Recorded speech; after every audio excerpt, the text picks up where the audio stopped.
that औडा हुने भयो त यार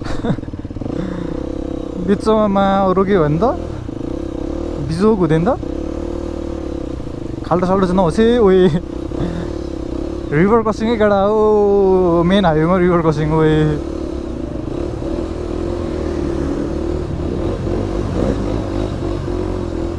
मेरो त साइलेन्सर माथि छ नि साथी त ल फाइनल्ली आइरह्यो हामीले चाहिँ क्रसिङ हानिसकेको अवस्था अरूहरूको यस्तो